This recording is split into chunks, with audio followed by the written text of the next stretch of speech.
and Chris Lorenzo. Guys, we won another series.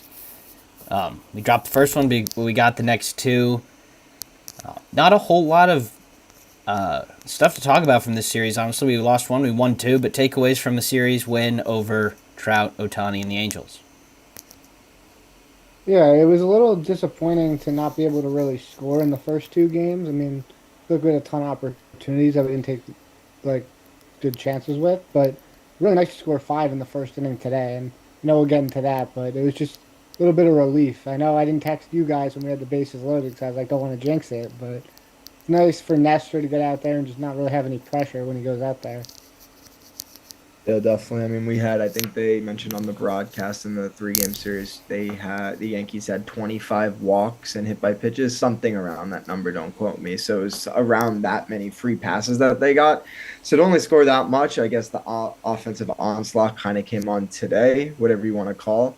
I've been pushing a lot of let's get RBI singles. I feel like that to sign up like a good team situational hitting, and they got like three or four of them today. So they were averaging like one a game before that. So I think that they definitely turned it on in this game when it mattered, but I think the hitting still leaves a lot to be desired. But as usual, pitching usually gets the job done, and that's how you win series. Yeah, the Yankees are 10-0 in games where they could lose the series this year. And obviously, we have not lost the series yet, so I think we'll get into the games. Game one, I've got game one. We've got Ohtani taking Clark Yard in the first inning for a two-run homer that gave them 2-0 lead. Then Rendon and Renfroe had a couple RBIs in the fourth inning to make it 4-0. The Yankees put up a little bit of a fight at the bottom of the fourth. Volpe got an RBI walk, and Judge hit a sac fly, and then Rendon extended their lead out to 3 in the fifth, and then that was all the scoring. So the Angels took game one 5-2. Clark was disappointing again. Weissert, Marinaccio, Cordero, and Abreu finished it. Another one of those games, guys, that was really frustrating. Just only 4 hits. And this was the Suarez game, and he clearly did not have it. In fact, that we only got 2 runs off him was really disappointing. But your guys' thoughts about game one?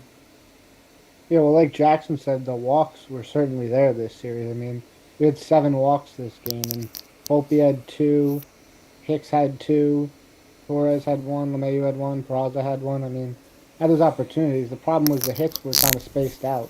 And we didn't really get too many. We didn't string together much of anything. So, I mean, not going to be on point every game. So, gotta take the good games when we have them. But it was nice to definitely bounce back today.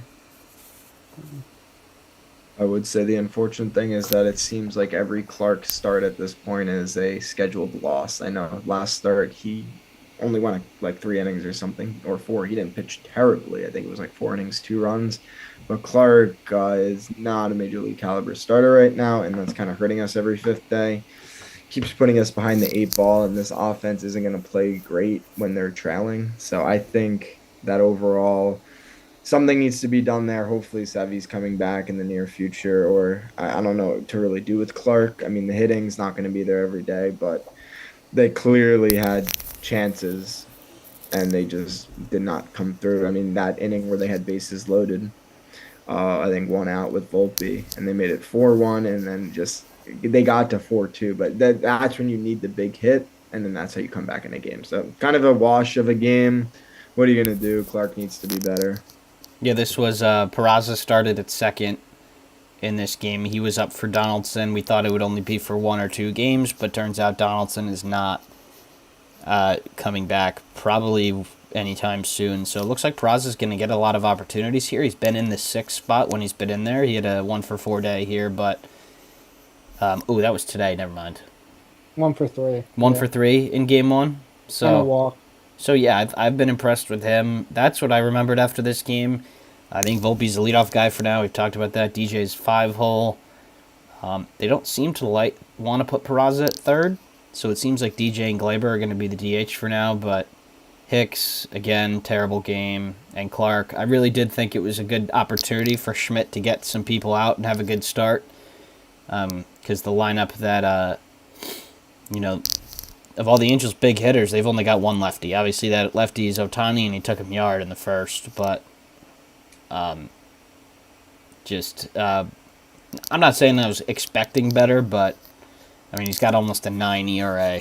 So, and Yeah, well, the top half of their lineup, with just even 2, 3, 4, that's kind of their whole lineup, to be honest. The rest of their lineup kind of stinks, and I thought it was a good opportunity for him because I don't consider the Angels to be a good team, maybe like a 500 team, and I think he's got to build confidence. So I mean, if we play like the A's or something, I think he's got to go out there and have a dominant start and gain confidence. But unfortunately, he didn't do well against a lineup that I don't consider to be too good. So yeah, I think there's an opportunity for him to do well here, like you said, Chris, and he didn't. So I think we'll turn it over to Game 2 here. Not much more to say. I mean, Yanks had a couple opportunities, but to not score on that bullpen was pretty disappointing. But Jackson's got Game 2, I think. Yeah, game 2. If you turned in for the first inning, you basically watched 99% of the game. So if you did, congrats. If you were trying to watch the meat of the game, I apologize because there was a whole lot of nothing that happened. In the first inning, Judge robs Ohtani of a homer. He kind of pulls it back and catches it with his bare hand on like the ricochet off his glove. That was cool. And in my head, I'm like, oh, you're going to rob a home run and hit a home run. And again, like, whatever. And then in that situation, Volpe has a great at-bat. And honestly, Volpe's been causing a lot of problem on the bases. Now, I hope it's not too much that Judge isn't getting frustrated or stuff like that because it can be a little daunting for a pitcher. They adjust their timing, so definitely the hitter is kind of in ear at this point, so they're not 100% sure, but they'll get a hang of it. And Judge hit a 2-run homer. They go up 2-0, and the Yankees just decided that scoring wasn't for them after that. The at bats after that were just like relatively unproductive. I feel like I don't know what you guys were seeing exactly, and then I don't know the Angels just kind of like got back into the game. They got to run off like a ground out, and then Gio, of course, our old friend, had to tie the game off against us in the top of the 8th. I felt like in the bottom of the 8th and bottom of the 9th that we were gonna at least hit a little bit. We got some guys on base, but weren't able to do the job, and then we got to the gimmicky rule in the top of the 10th. Have we had an extra inning game this season? No, this was the first one. This is the first one. So Hamilton came in and he did great. I mean, I wasn't watching at this moment. I was on my way to a intramural softball game, but I saw 1, 2, 3. He got out of it. I think DJ made a nice play to keep him at third with 1 out.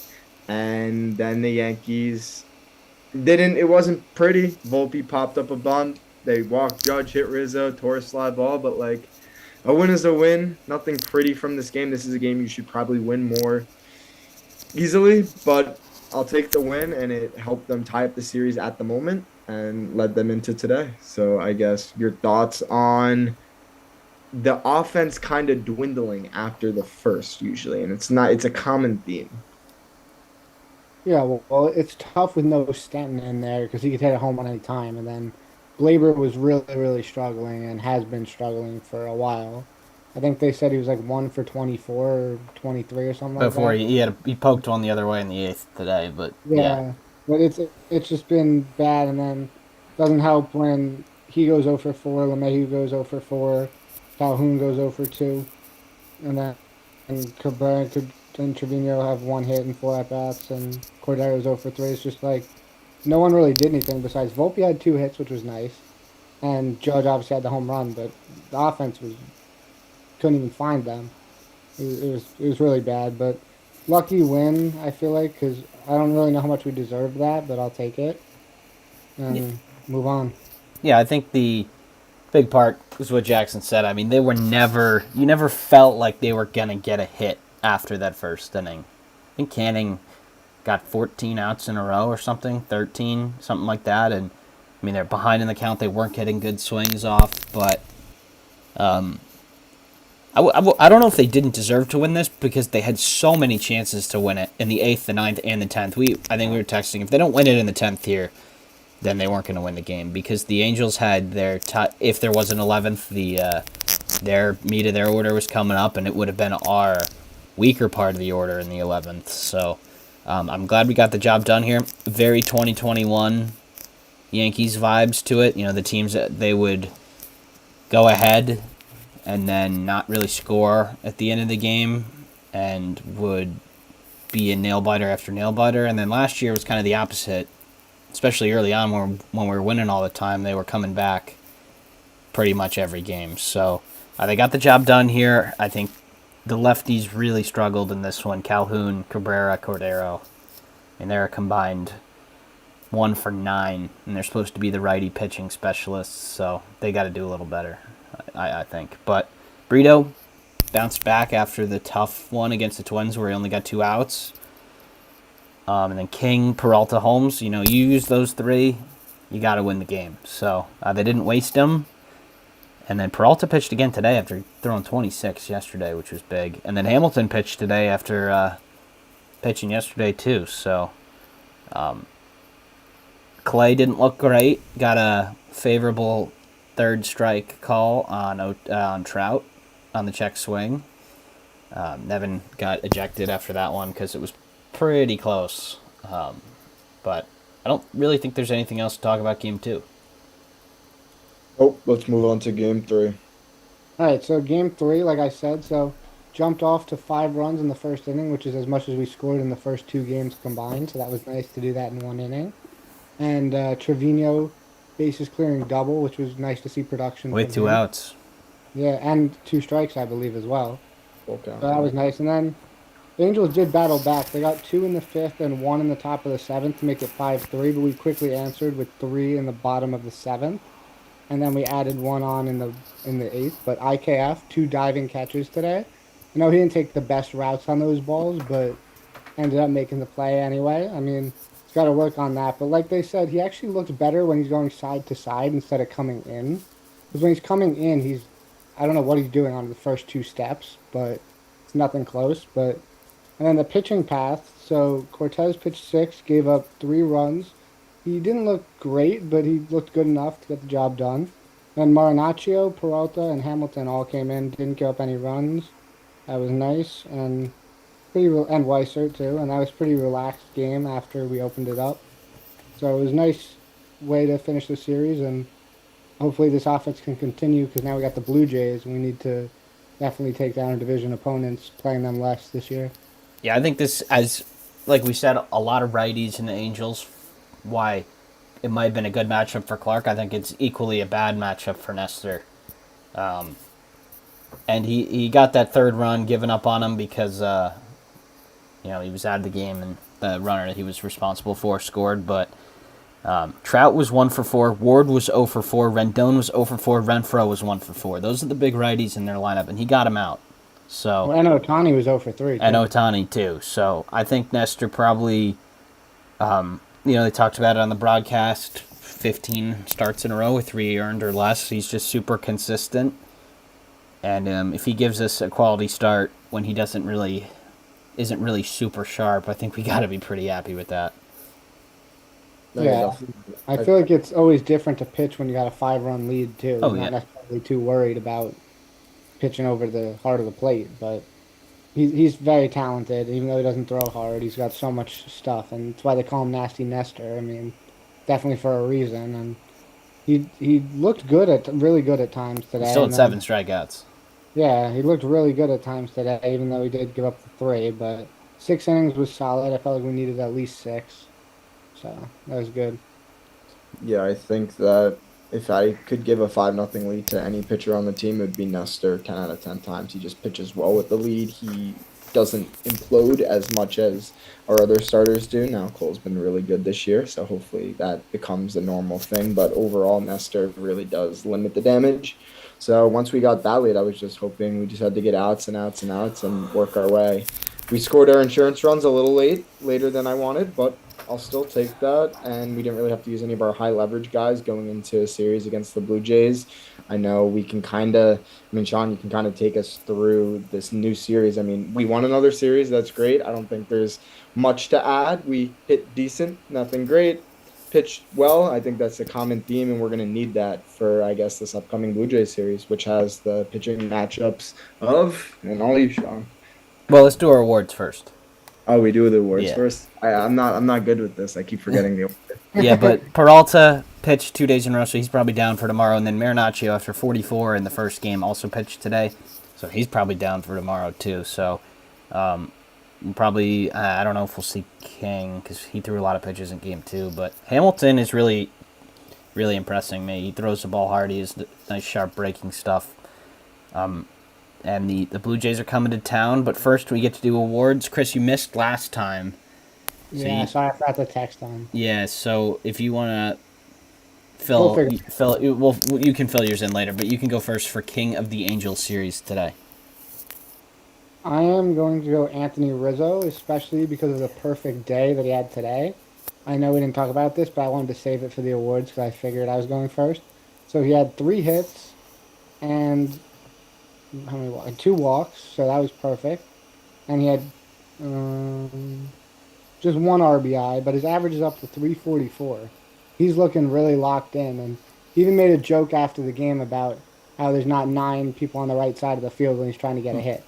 So I thought that was funny, and I think he's very locked in, and that helps have someone locked in like that, especially when the guy after him, Glaber, is struggling so much. The funny thing today, Chris, none of his hits were to right field. 2 to center, and one was a little, or 1 to left, 1 to center, and one was a little infield single. So the one that was very To third. inside hit the other way. Yeah. But I'm in the middle for awards. I'm gonna go with Oswald Peraza for my King of the Series. He's played 2 games now with the team, and he's gotten on base both times. He had a really good game today. I thought he was 1 for 4. He had a couple nice defensive plays. He had an RBI walk, and then he had an RBI single in the 8th inning. So I really like how when they're playing him, he is the 6th hitter right now with the teams that we have.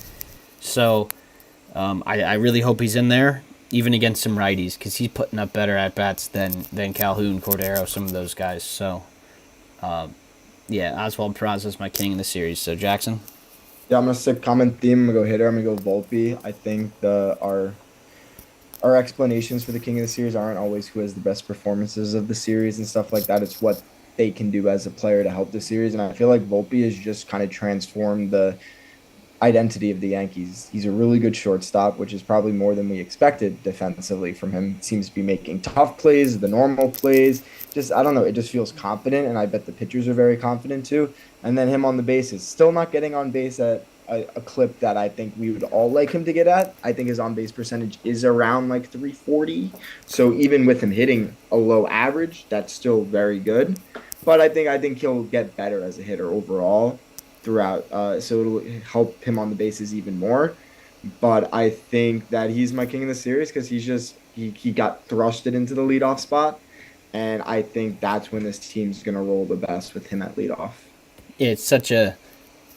I was not a pitcher past middle school, but it just every time there's a runner on, regardless of how fast he was, it makes an effect. And he's dancing off first. And they asked O'Neill on the broadcast whether that'd be distracting, and he said maybe if he's on second, but still, I mean, Judge got a really good pitch to hit in the first game, I believe. That was right down the middle when Volpe was on second, and he just missed it. It was a long fly out to Trout. But he is exactly what you want in a leadoff hitter. Maybe he can hit the high fastball a little better, but still, he's... and that allows DJ to be in the 5th spot, which today he found himself in a couple of opportunities to knock in some runs. So, yeah, I think that's a good one. That's probably where I would have gone if I didn't go with Peraza. So I guess we'll go back to Jackson first for the disappointment of the series. Kind of hard to think of one here when we keep winning series. I'll keep giving it to the bad pitchers every time. I mean, I'll give. I like Clark Schmidt, honestly, so it's tough to do it. I don't know how much longer I'll like him, but I don't know. It just seems like I said before, scheduled losses, and that's just a hard thing to hear when you're chasing teams in the division. I mean, we win a game, we're in second place in the division. We lose a game, we're in fourth place. Obviously, it's early. It just doesn't feel good to know that game started by him, especially when we start playing like the Rays and the Blue Jays. Like, oh my, like I'm just not even prepared for to happen. So, That's sorry to his. steal one, guys, but it's definitely Clark Schmidt for That me. is his third disappointment of the series. Jackson gave it to him when we were away at the Orioles, and then Chris got him away to the Guardians. He did avoid last series because he didn't pitch in it. So I'm going Luck- second for disappointment of the series. Let's just make sure here. The guy that I'm thinking of. I have a feeling you're gonna take mine, and then I don't have another one, so hopefully not. Okay, so he only played 2 games in this series, and he was 1 for 8. That was So mine. I'm gonna go with Oswaldo Cabrera. Sorry, Chris. He's just not having competitive at bats, I think, and I really like him, his sort of energy and vibe around the team, and his ability to play every position. But he's not really playing well right now, and he's kind of being treated like a platoon outfielder. And that's not going to stop unless he starts hitting better. So I want him to play better because I want him to get 9 out of 10 starts rather than 5 or 6 or 7 out of 10. But Cabrera's my disappointment of the series. Sorry, Chris, but who you got? So this is tough. I had to be a little creative, so I went with Glaber. Even though he did have the winning sacrifice fly, he was 1 for 12 in the series, or 1 for 11, and he looks kind of lost at the plate. I know today he looked a little bit better. He had some, like he had a hard hit that was line drive that was caught, but just unlucky. But he's got to snap out of this soon, and he's very talented. We've seen him be able to do pretty much anything with the bat, home runs, singles, whatever. But he just looks lost right now. He started off so good this season. I was like, maybe Glaber's going to go out there and have a great season and prove everyone wrong about the trading stuff for Castillo and all that stuff. But no, he looks really lost right now. But I think he'll figure it out. But overall, he didn't play like terribly because he had that sac fly. But it's got to give it to someone, and he Yeah. did amazing. So. I think Glaber, they talked about it. He does better, I think, when he knows like exactly what he wants to do. He has 8 walk-offs since 19 or 17. And he's had a couple sack fly walk-offs too, or homers. He knew what he had to do there. All he had to do was lift one, and we were going to win, and he did. But Yeah. it is really unfortunate that this kind of streaky Glaber that we've seen over the last couple of years is back. I mean, not many people could have a ridiculously hot streak and a ice cold 1 for 24 streak in 19 games. It's just Yeah. if he could even it out a little bit, he would be a lot better player because he's our cleanup hitter right now. I mean, the fact that he's still hitting 250 is Yeah. honestly impressive with how bad he's been in these last few games. Yeah, and I don't know what the DH situation, how that's affecting him, because he's been DH at least twice since Stanton's gone down. He was today. I think he was at second yesterday, and then I think he was DH for game 1 too. Let's see. Yeah, so I mean, I'd like to see Peraza in there more, and they don't like playing Peraza at third, so I think it's probably Torres or DJ at DH right now. Well, But I had a quick lineup question. So when Bader and Stanton and Donaldson and all those guys are back, you think Volpe can still lead off? He's gonna yeah, because they've always liked DJ in a like a driving and runs type of environment, and I know it gets a little crowded, but at a certain point, I think Donaldson's going to be history soon. Like I don't know how much they're going to keep running him out, but I think Volpe's lead off to stay probably for a very very long time now. yeah. If So Bader comes when- back, when- I think Volpe and Bader will be 1 and 9. They might switch, but you don't think Bader would be higher? they don't. I They, don't think Bader's that good of a hitter. they probably. don't like Bader lead off. Remember, it took him so long to do it last year, and they only did it a couple times, and he was scorching hot in the playoffs, and they still didn't do it right away. So, I don't know. We'll see what happens. I mean, we didn't really get to see a lot of Bader last year. I think he played 20 games in the regular season, and then playoffs, and he was obviously phenomenal. But who does that take out? Bader's going to be in center field 9 out of 10 days. But yeah, I think there's a lot of long-term lineup questions. And, if you ask Boone about it, he'll always say, we'll figure it out when we get there because something else could happen. So, Well, it's a good problem to have if you have this many guys who can play on the lineup. It's not like we're like, oh, we don't have someone to play third or we don't have someone to play center. Like, we have all these options, so it's better to have them in case injuries and stuff happen. yeah, I think Donaldson will probably play third more than we want just because he's pretty good at it, and DJ's been injured over the years. So, they played Donaldson there quite a bit when he was healthy, which, he was supposed to be activated yesterday. He played Tuesday in Somerset. He had a setback. He had to leave the game with hamstring tightness. So I would think it's at least 2 weeks until we see him back. So that means it's more run for Peraza. And maybe they do Volpe at second, Peraza at short one day. That would be interesting. They did that a couple times in the preseason, spring training. But yeah, a lot of lineup questions, but I think we're set with the guys we got now.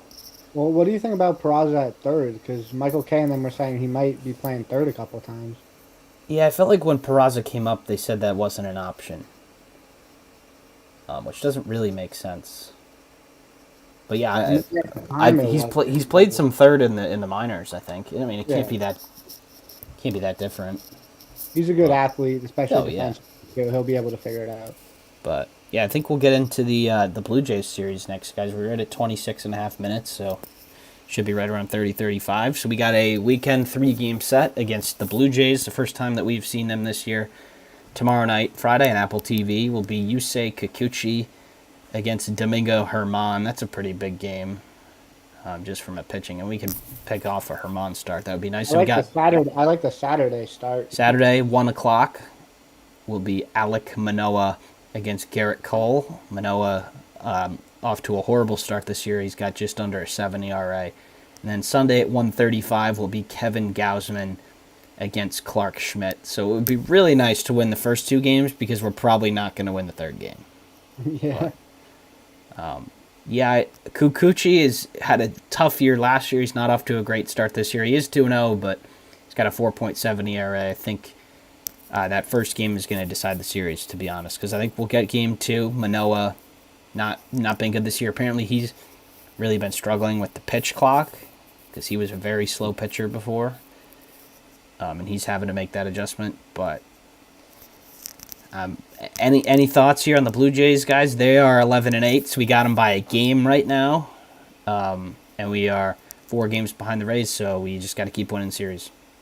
I would say that following from afar, I haven't watched any Blue Jays games, but they got a lot of really good averages in their lineup, especially Chapman.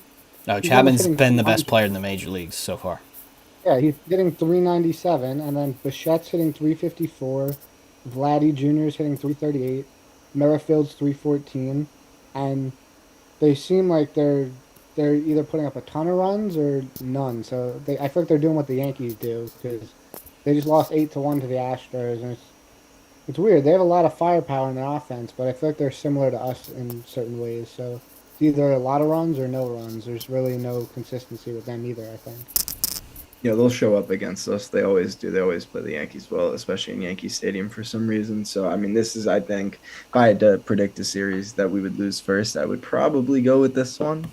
But I think that I like the Cole matchup. I don't like the Clark Schmidt matchups. Then, what do you think of the Apple TV, the first matchup? Ugh. I hate that it's on Apple TV. That's what I hate. But Domingo pitched well last time. I don't know. I don't like our offense enough right now to put us up against a team like the Blue Jays. But I'm hopefully we can just put it together or something, because Kikuchi should be hittable. Yeah. But other than that, division rival game, toss up. Hopefully they can win 2 out of 3 and move on. Well, what do you think about the fact that Judge hasn't had an off day yet, and this series is coming up? You don't want to do it against the Blue Jays, and is he going to DH twice in the series? I was gonna say, Chris, I think they want to win the first 2 games of a 3-game series and then do it the third day. That's what they want to do, and they haven't done it yet. He has semi-off days. Just watch him play. He's not really hitting the ground hard. I mean, he can handle it. He basically played the whole season last year. I think that can't really afford at this point. I don't really think it does any good either at this point. It's not like he's playing right field and center field every day. He'll play center, then he'll DH the next day or something like that. So I think he's fine at this point. I hate off days personally. I think they're stupid. Um, I just don't feel like not playing is gonna cause you to get injured, not get injured. I feel like playing too much and playing every day is that's gonna help your body get used to it. And when you have to make quick little movements with your body when you haven't been playing every day, I don't know. But either way, I mean, Judge will get an off day within the next like 5 days or something. I Yeah, assume. I wonder if it was part of the off-season contract negotiations, because we have seen Judge sit like once a week in April in the past. I wonder if Yeah, there was something in the contract saying like, okay, like, because Judge says he wants to play, and every time that he took an off day last year, he had 2 home runs the next game. he So doesn't like sitting yeah, out. No player really does. So it would have had to been. It's always the Yankees coming to Judge, and if they're not saying anything and people are hurt right now, there's no excuse not to play. I mean, and you that's got my your DH spot that you can rotate. So The if you, DH is a yeah, rest day. For Judge, DH is a rest day because we need him in the outfield. So I yeah, think it'll come eventually, but we have nothing near of an actual lineup right now to be resting our best player. and also I think Judge is kind of in a weird spot right now because it's not like he's struggling really, but I don't think he's really firing on all cylinders either. So Missing hittable pitches. yeah, and he's missing a couple, but he's still has 6 home runs and still hitting 275 or something. So I think Yeah, this would just I, be a I weird think time. If it's he has a two bad games in a row, all right, maybe you give him an off day or something like that. But it's a weird I feel spot like that he's in. I feel like he's just missing a ton of home runs. Yeah. Like I know Pete Alonso is killing it, and he's got so many home runs already, but like I feel like Judge is a much better power hitter than Pete Alonso. I know that they're both very good, and Pete Alonso is very good, but Judge is like top three hitter in the league, and Pete Alonso, you can't really say that about him. But yes, he hits his home runs. But I know all those salty Mets fans out there will come at me, but yeah, It all Yeah, depends I on think who you are hitting. I think you'll win that argument, Chris. I mean, Pete Alonso is playing great right now, but still, Aaron Judge, we're saying that he's missing some stuff and he's not, you know, playing phenomenally. Still got a 958 still got OPS, yeah, still which got is pretty 600 good. home runs, Yeah, so Blue Jays series, we got a day game on Sunday, so we'll probably see you Sunday afternoon, but I think that's it for us today. Thanks for tuning in to episode 8 of the Yankees Kingdom. These will probably get less fun when we start losing series, but we haven't yet. So thanks for tuning in, and be sure to check out the Instagram highlights, lineups, finals, and